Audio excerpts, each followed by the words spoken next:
Bonjour à tous les petits télétravailleurs. Aujourd'hui, je vous propose un défi. Un champ rectangulaire mesure 1,2 hectomètres de long et 8,3 décamètres de large.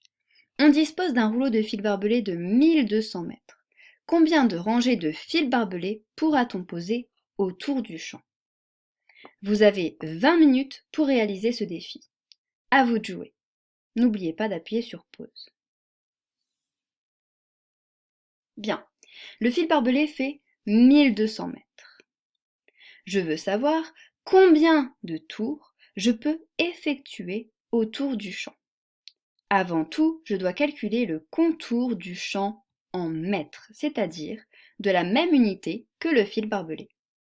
Je vais donc convertir les longueurs. Mais comment convertir ces longueurs? Comment convertir ces données? Eh bien, nous allons utiliser un tableau de conversion. Pour cela, il te faut une feuille, un crayon et 2 surligneurs. Nous allons le faire ensemble. En premier, nous devons convertir 8,3 décamètres en mètres.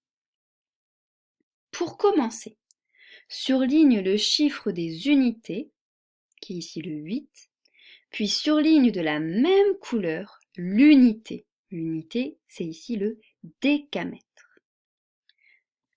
Repère la colonne des décamètres dans le tableau, surligne-la de la même couleur. Puis, tu places le chiffre des unités dans la colonne unité. Maintenant, il faut faire très attention. Tu n'as le droit de mettre qu'un seul chiffre par colonne. Donc, le 3, tu le mets dans la colonne qui suit les décamètres, c'est-à-dire celle des mètres. Ce qui va nous donner 8,3 décamètres est égal à 83 mètres. En effet, le 3 devient le chiffre des unités dans la colonne unité, les mètres. Faisons de même pour convertir 1,2 hectomètres en mètres. On surligne le chiffre des unités, le 1, et l'unité, hectomètre. On place le 1 dans la colonne des hectomètres et le 2 dans la colonne des décamètres. Je veux convertir en mètres. Pour cela, je repère la colonne dans la colonne les mètres. On constate qu'il n'y a pas de chiffre dans cette colonne. Donc, je rajoute un 0. Cela va me donner 120 mètres. Donc, 1,2 hectomètres est égal à 120 mètres. Nous avons les données suivantes. 1200 mètres de fil barbelé, 8,3 décamètres qui est égal à 83 mètres de largeur du champ, 1,2 hectomètres qui vaut 120 mètres de longueur du champ. La question posée est combien de rangées de fil barbelé pourra-t-on poser autour du champ rectangulaire? Nous allons donc calculer le contour du champ, c'est-à-dire son périmètre. On sait que le champ est rectangulaire, c'est-à-dire que ses côtés opposés sont de la même longueur. Donc on a bien 120 mètres, 120 mètres, 83 mètres et ici 83 mètres. Le périmètre d'un rectangle, c'est tout son contour. On a aussi vu que le périmètre d'un rectangle pouvait être longueur fois 2 plus largeur fois 2. Donc on calcule.